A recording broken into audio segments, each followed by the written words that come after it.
and I'm here to talk to you today about how fundamental shifts in technology are driving changes in restaurants and the broader food service industry, more so now than ever before.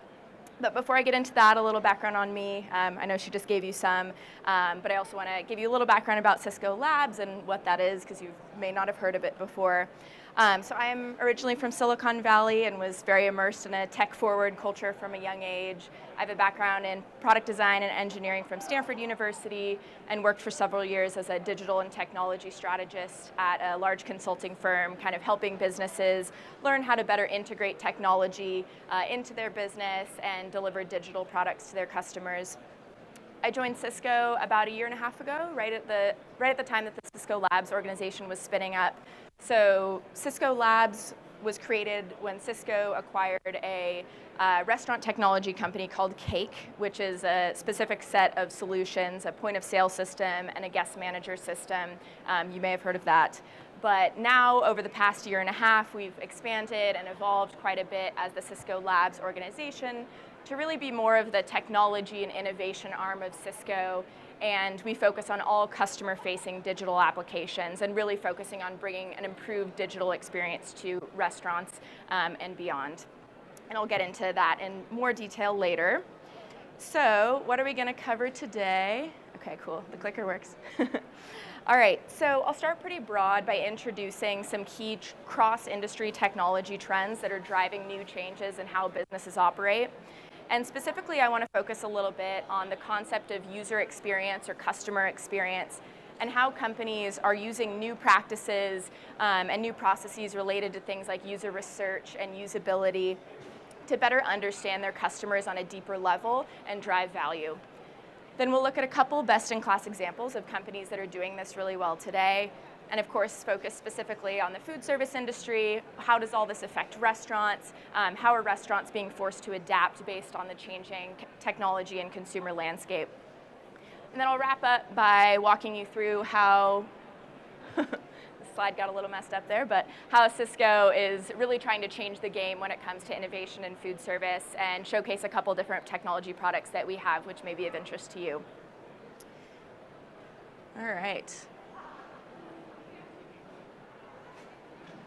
Yeah, sorry, some of that text got messed up, but so to start off, so what are some key drivers in technology today if we look at the broader industry as it relates to our business?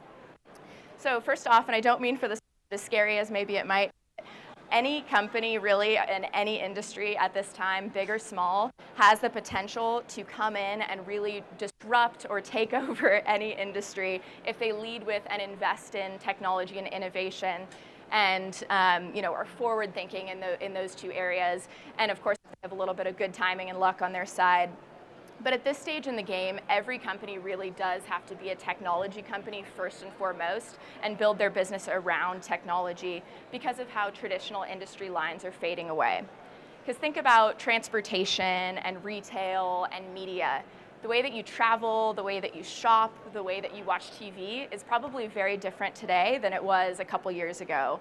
And that rate of change is accelerating. So the way that you do those things a year from now is probably going to be very different than it is today. So, new players who are tech and mobile first and really leading in those areas are coming in and changing consumers' everyday lives, and then everybody else has to adapt accordingly.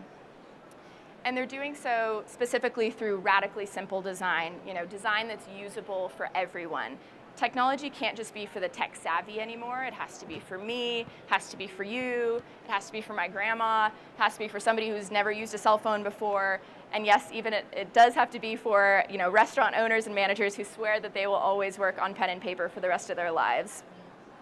So especially when innovations are taking place around things like automation and machine learning and artificial intelligence, as we're getting smarter, so is our technology. So business strategies are going to have to adapt accordingly in order to keep up. So businesses are really at the point where they have to make a conscious decision to adopt things like artificial intelligence, things like automation, as a means to really make their business a lot easier, a lot faster, as a way to save time and money, instead of the opposite. Because I know I've talked to a lot of salespeople who work for food service companies or restaurant owners or managers or workers who are afraid that technology is going to come in and take their job away, or it's going to be an obstructive barrier to the way that they're so used to doing things for so many years, and I totally understand that. But automation and tools that are available now have both advanced and simplified the ways that we can operate within our business. So, at the end of the day, it's going to give you more time to spend on doing things like making good food and improving the diner experience for your customers. So this next one about virtual workforce transformation is interesting to me as a former consultant who did a lot of business on the go, usually on the road, not necessarily always relying on face-to-face, in-person interaction. The workforce is becoming increasingly mobile, as well as the broader consumer base as well. It's because more people are entering roles like independent contractors or consultants or offshore developers, things like that. And in-person business is not going to go anywhere. I still believe that's undoubtedly important. But in this day and age, we do have tools and technology that support and enable these types of virtual interactions that are simple and fast and effective. And then lastly is consumerization of B2B, business to business. This is a very commonly discussed trend, but I still don't think it can be emphasized enough, especially to folks who work in the food service or restaurant industry. In this day and age, pretty much everyone is a consumer of technology in their home life. And as a result, we've all become accustomed to and used to having certain expectations for basic standards for products and services that we consume at home. And if you're an Amazon Prime member like I am, if you place an order on Amazon, you expect that product to be on your door in fully working, or on your doorstep in fully working condition in 48 hours, or sometimes even in the same day. I know I, for one, am shocked if my Amazon delivery is a day late. And even though that seems like kind of an incredible feat, that's just something that we've gotten used to. Similar idea with something like Wi-Fi, which is actually a really complex technology, but it's just something that you expect to work. If you have Wi-Fi at home, it's supposed to work, plain and simple. If you go to a coffee shop, you go to Starbucks, wherever, Wi-Fi is just supposed to be there. It's supposed to be available to you. So life as we know it is just expected to be more hassle-free because of technology. And this is inevitably going to bleed into the B2B space, especially the food service industry, especially at restaurants. So we have to use technology in a way to serve our customers that's going to meet those higher expectations that they have, meet those higher standards. Otherwise, they're just going to move on to do business with somebody else. And in that vein, in that vein, we know that there is a major shift toward businesses really focusing on and investing in ways to make the customer experience better for technology and digital applications specifically, but also just the general customer experience. And this is going to be a main theme of my whole talk. But research shows that 86% of B2B buyers will actually pay more for a better customer experience. So investing in CX, customer experience, is really more than a worthwhile investment. And this really solidifies the need for businesses to dig deep on their customers' needs and really walk in their shoes, understand what they want, understand how they use technology, understand things like that in order to be able to get those customer insights that will drive solutions, not the other way around. So you need to understand your customer first before creating a product. So as a result, there's a major focus on and again investment in things like usability and user research to enable technology companies to really dig deep on those customer insights and understand their users' needs and their users' behaviors on a deeper level. I know at Cisco Labs, as well as at other technology companies, we actually have a full team dedicated to user research that sits in-house right with us, separate from engineering, separate from design, separate from product, and their focus is to do things like generative and evaluative research to be able to understand, what are gaps in the restaurant industry, what are gaps and needs that can be fulfilled by technology and by products. And this sometimes takes the form of surveys and interviews, but also in-person usability testing. So we will actually, build a product, even a very low fidelity, simple version of it, put it in the hands of our customers, see how they interact with it, see what works for them, see what doesn't work for them. Because in the past, and I know certainly at Cisco, many companies would kind of just go off, create an app or create a product without really understanding if there's a genuine need for customers to have it in the first place. Just kind of give it to them and say, all right, have at it. And then customers don't care. They don't want to use it. There's no need. They're just going to keep doing business as usual. So with a heavy emphasis on all of these things that you're seeing up here related to usability, companies can really stay grounded in the fact that their purpose of their applications that they're building are really intentional and provide experiences that are effective and efficient and satisfying for their users.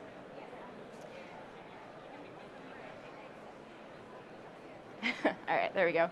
So there are a ton of great examples of companies who are doing this really well today, but I want to talk a little bit about Amazon, Nordstrom, and Uber, who are all very innovative in their respective areas, but they also have pretty clear parallels to the food service industry.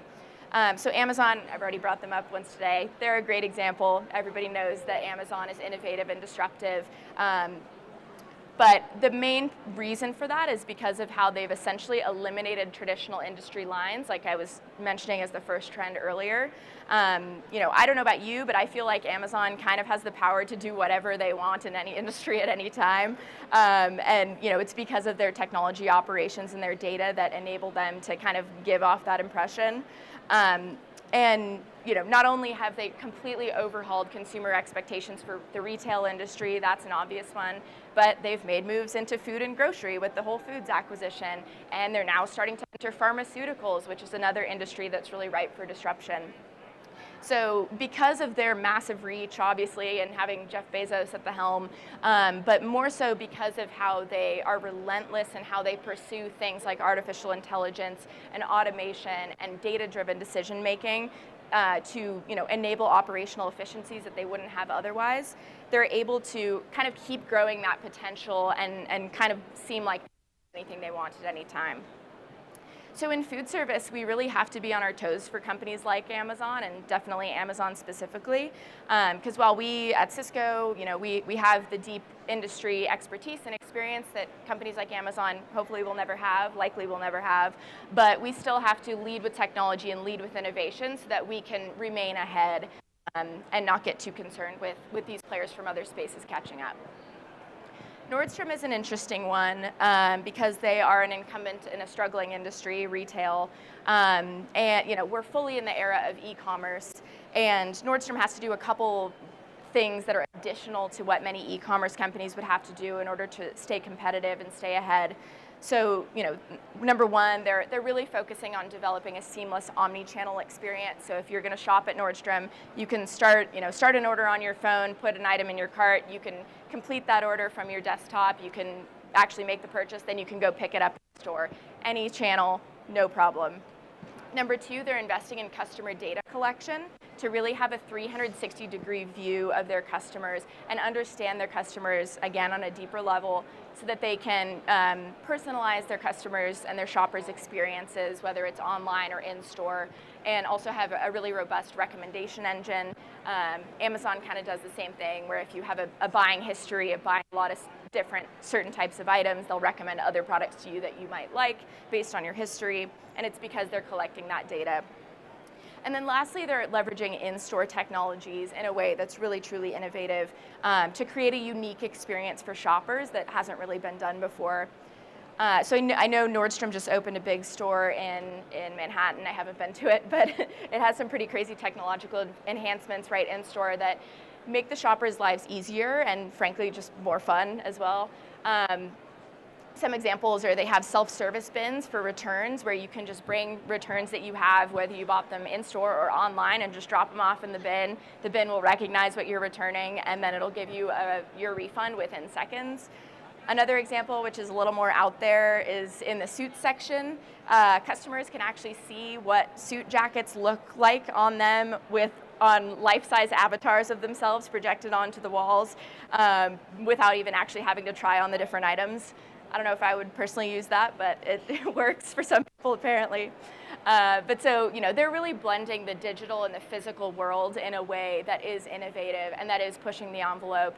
And frankly just enables them to stay relevant in the retail space, which poses some interesting ideas for restaurants, not with life-size avatars of yourself eating. But lastly, Uber. So yes, Uber's had their fair share of PR issues and data security issues and all of that good stuff, but I have to admit that they are absolutely continuing to innovate in the transportation space in a meaningful way. And like Amazon, they've really revolutionized our modern concept of what on-demand means, and they're a major player in those rising consumer expectations that I talked about earlier. I know my mom, for one, she could barely figure out how to download an app a couple years ago. Actually, she probably still doesn't really know how to download an app, but she does have Uber and she uses it a lot. And if she orders an Uber and it's not to her door in 5 or 6 minutes, it's kind of like, what the heck, what's going on? So definitely consumer expectations are changing, and Uber's a great example of that. They also have very radically simple, intuitive design, like I talked about before. You can get your ride with a couple clicks, and that's a model that, it's accessible for everyone, and it can be globally, which is, a really positive thing for them to make life easier for everyone.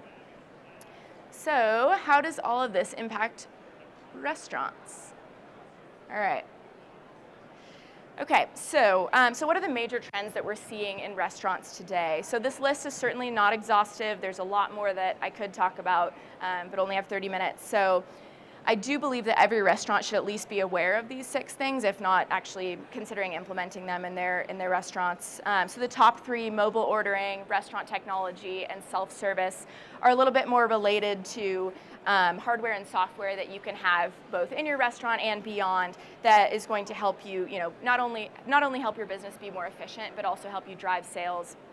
The bottom 3, social reputation management, experiential dining, and customer data collection, are a bit more related to digital marketing and really curating an end-to-end user experience for your customers that not only helps get them in the door in the first place, but keeps them coming back for more.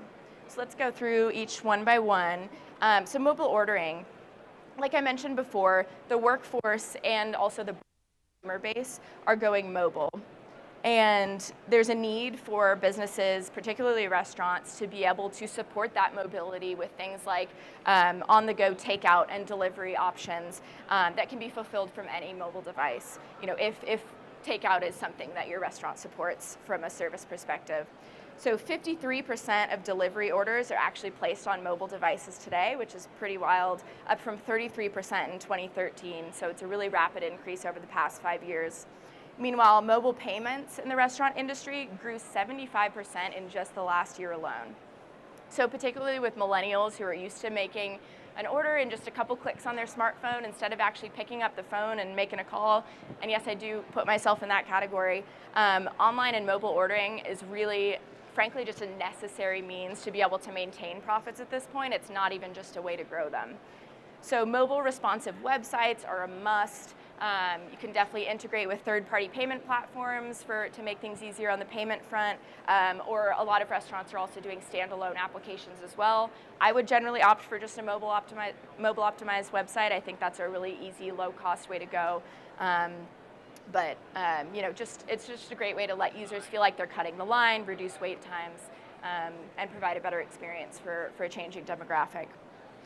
Restaurant technology, which I realize is a very broad term, is mainly trending because of how systems available you're able to implement front of the house and back of the house systems in an integrated way to collect and connect your data in a way that's really going to help you enable your operational efficiencies. So point of sale systems and digital inventory applications or weight management systems as standalone applications are really great for saving you time and saving you money. But I think that the real value comes from when they're connected together in a way that really delivers you insights about your operations. Because you can see maybe what your traffic flow looks like in your restaurant, which affects what you put on your menu, which affects your inventory, which affects your restocking, which affects your profits, and it goes around and around. And so being able to have connected technologies that offer you kind of a macro perspective on how all these things work together and give you a real-time picture of your restaurant in a way that's really non-disruptive and non-time consuming to you is going to save you a lot of time and money to be able to do things that are more important to you than digging through data and digging through spreadsheets. And a more niche area of restaurant technology is the concept of having a completely self-service restaurant. And this is certainly not for everyone, but self-service kiosks and tablets have been implemented in many fast food dining chains and fast casual restaurants as well, which really stems from the broader technology trend of tapping into a user's desire for immediate, on-demand experiences, which definitely is definitely is translating to the restaurant space. Not to mention things like that do cut down on operational costs and improve order accuracy. But some restaurants are actually taking it a step further, and like I said, not for everyone, but I know that in San Francisco, for example, there are a couple different lunch spots that are having completely self-service models in their restaurants, so you can place your order and receive your order without ever even having to interact with a human being. You can, place your order on a kiosk when you enter the restaurant, or from your mobile device, either swipe your card or pay with Apple Pay or your smartwatch, wait a few minutes, and then your fresh meal is ready in a cubby in the wall within 10 or so minutes. It's pretty wild. I haven't been myself, but I have a lot of friends who have. Again, not for everyone, but that connection to the general trend for more on-demand immediate experiences is definitely something to be aware of.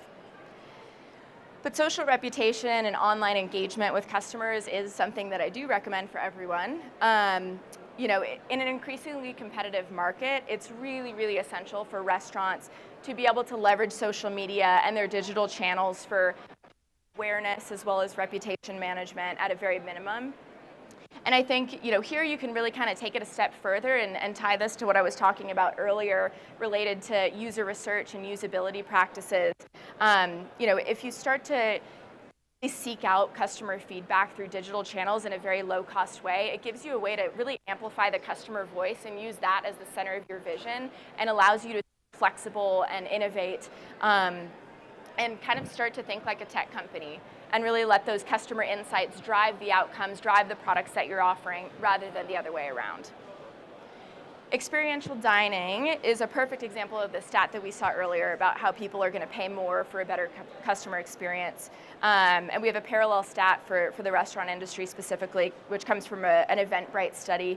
And it said that 75% of people will pay more for unique dining experiences, which again, that's pretty staggering. So a couple examples there. Pop-up restaurants have grown by 82% in the last year. Major.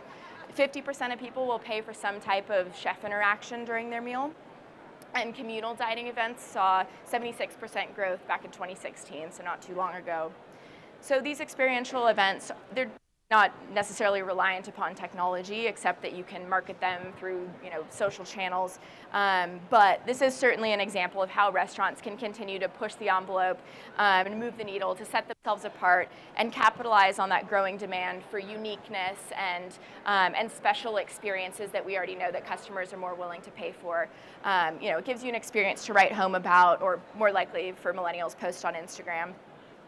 So lastly, we have the importance of customer data collection, which again influences deeper customer insights, more effective targeted digital and text-based marketing campaigns, and is going to help give you that 360-degree picture of the customer. And I know for a fact that these tools work like a charm, because I've been at the target of some text-based marketing campaigns by my own volition of a couple of different restaurants in Austin. There are a couple different restaurants that I go to in Austin that are, I'm part of loyalty programs. I enter my cell phone number voluntarily when I'm checking out after I grab my meal. And because these restaurants do have my data just via my cell phone number and my credit card, I guess, they know exactly how often I go to their restaurant. They know what day of the week I go. They know what I'm ordering. They know what other restaurants I'm going to in the area, because these systems are connected. And that's going to enable them to be able to better market to me. So if I haven't been to their restaurant in a little longer than I usually tend to go, actually just 2 days ago, I got a text message from a poke restaurant that I go to all the time, and they offered me $3 off my next meal when I go, and it just has to be before next Friday. And you better believe I'm going to take advantage of that. So there are really simple tools that restaurants have the opportunity to enable to better interact with their customers in a way that's just really low cost. It's really automated. It requires no extra effort for you, and it's just going to help get people in the door and help keep them coming back, which is better for your business. All right, so Cisco Labs. There we go. All right. So I'll wrap up by talking about Cisco Labs specifically. And like I said at the beginning, if you just joined, we are really kind of this technology and innovation arm of Cisco, delivering digital customer-facing products. So at Cisco Labs, we're really continually trying to learn more about all the trends that I've talked about today related to business and technology, to really gain those insights about our customers and be able to drive our own business by really just by providing the right solutions for you. So, we're a product development organization. We don't have specific sales targets for the products that we make for existing customers. We're really just simply focused on building easy to use, seamless, intuitive, full products that really work and really meet a genuine need. And the four main pieces to that puzzle are really, number one, bringing actual customers into the room with us throughout our entire process. So from the time when we originally think of an idea through the time that we actually build and deliver a product, we are bringing customers in the room to sit alongside so we can hear their perspectives, hear their opinions, and make sure that we're really building for them. Number two, we always maintain a challenging, innovative culture. Number three, we engage cross-functional stakeholders from across all of Cisco to be able to really bring in that diversity of opinion, that diversity of thought, so we have differing perspectives. And then lastly, pace over perfection. We always want to work quickly, have kind of a Silicon Valley mindset of failing fast, so we know what works and what doesn't work for our customers. So, this is, to some people this might seem fairly standard, but a lot of this, frankly, and somewhat sadly, is very, very new to a lot of very big companies. I know it's very new to Cisco, definitely new to other companies in the food service industry. So we really, really try to stick to these kind of four pieces to be able to help us really reimagine how customers interact with Cisco and really be able to continue to drive and lead with innovation. So when we originally started to think about what types of products to build, we did some generative research with our customers to understand, okay, what are the key pieces of the journey of interacting with Cisco? What does that look like? And we landed on these four pieces. Sorry, the text keeps getting mixed up there, but discover is the first one, which is basically just the process of learning about Cisco online when you're a future customer or a prospect or considering doing business with Cisco. Number two is onboarding, so the process of actually becoming a customer and setting up your online account, getting access to all your applications. Number three, shopping online. And number four, actually receiving a delivery or an order that you've placed. So we have, so far in the last year and a half, we've already built or are in the process of building a product for each one. Because we really want to be able to offer our customers a fully digitally enabled end-to-end experience so that you have technology as your aid throughout your entire journey of working with Cisco. All right, so our process to actually build those products is really oriented around these five key pieces. Empathize, understand our users, define the problems that we have, or not that we have, but that our customers have, ideate and think of feature ideas, think of products that would work well to solve those needs, prototype, really, again, pace over perfection, build rapid prototypes so we understand what works and what doesn't work via testing. And the part of the process that we believe really sets us apart, which hopefully I've kind of hammered home enough already this morning, is just the concept of really getting to know the user, getting to know the customer, and walking in their shoes and designing a product with them at the center of our vision. So we've done this in a couple different ways. The picture on the left there, every single person in our office, myself included, has been on a ride along with a Cisco driver in the Austin area from about 4 a.m. to 4 p.m. A couple people have done it multiple times. I'm not a morning person, so it was very rough for me. But it was, we decided, like I showed on a couple slides ago, that we were building a delivery app, and so how could we actually do that without actually going through the experience of making a delivery? So we wanted to understand what the whole delivery process was like from the perspective of Cisco drivers, as well as from the perspective of our customers, and be able to find how we could make that a whole lot easier with technology. So on my ride along, I not only learned that my job is extremely easy and extremely cushy, but I also learned that paper invoices and having only paper invoices as an option can be actually a really big pain point for customers and drivers alike. At one point during our delivery, I think it was around 11 a.m., so we're about halfway through. The driver that I was with had handed the paper invoice to the customer right when we got there, as he always does, part of the process. Did the whole delivery, took about 20-30 minutes to unload everything off the truck. We were about to take off and go to the next stop, and the restaurant owner came, or I don't know if he was the owner or the manager, but he came running out and was like, oh my gosh, I can't find my invoice. He's freaking out. And he really needed it. So we had to stop and look for the invoice, couldn't find it, took us like 15 minutes. It turned out to be right on the kitchen counter the whole time. But that's a big problem. It's stressful for the restaurant worker who has to take time out of his day to go find the invoice, and he's really busy. He's got other stuff to do. He doesn't have time for that. And it's stressful for us. It sets our whole schedule back for the rest of the day. So I'll talk a little bit more about the delivery app in a bit. But other than ride-alongs, we do a lot of in-person and remote usability testing. I mainly put this middle picture up because I thought it was hilarious and kind of reminds me of when I am working from home and probably what I would look like if I turned on my laptop camera.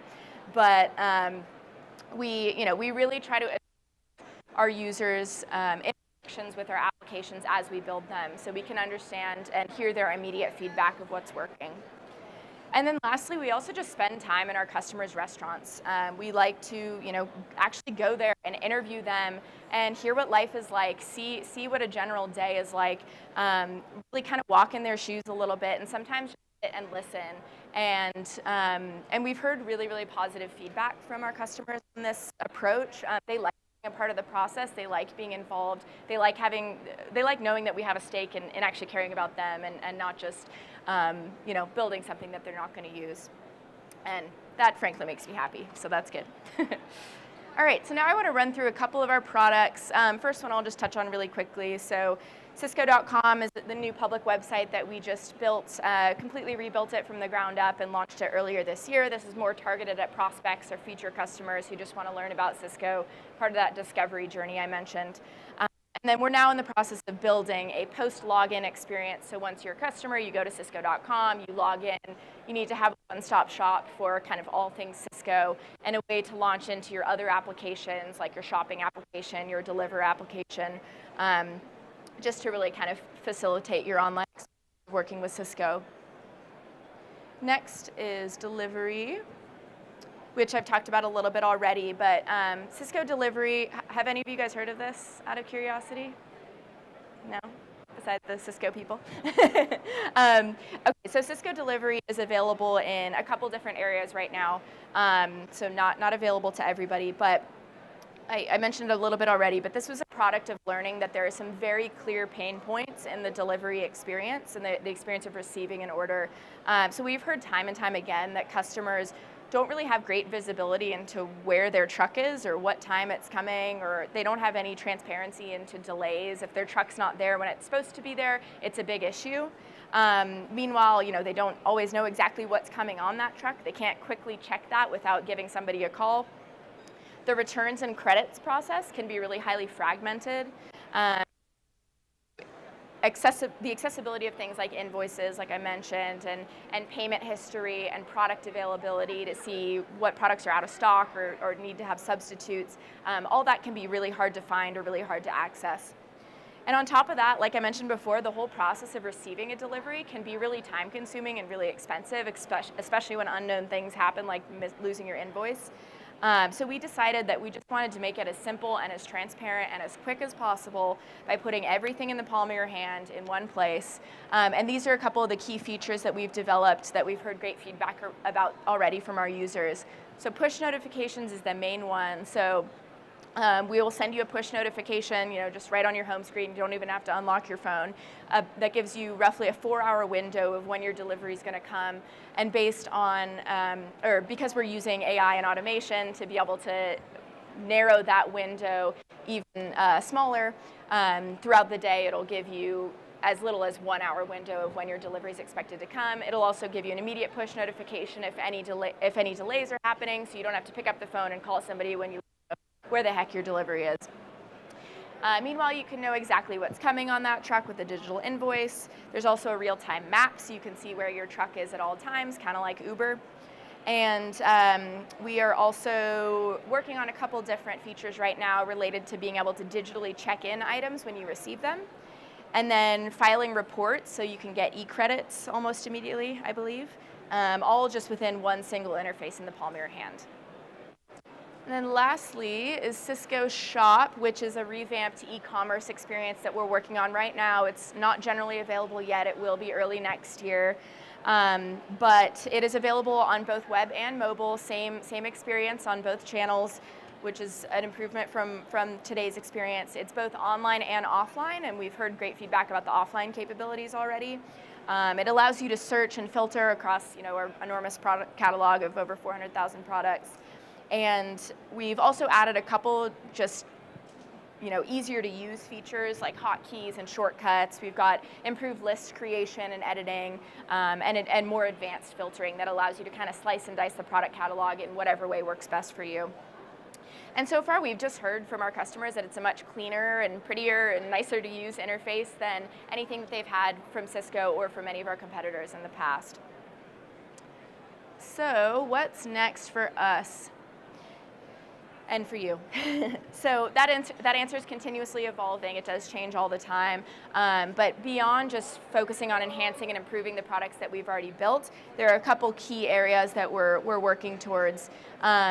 So the first piece is really providing better online support and learning and training materials for our customers, not only to learn about how to better interact with Cisco, but to learn more about owning or managing a restaurant. Just having some better training tools and resources available without, again, having to pick up the phone and call anybody.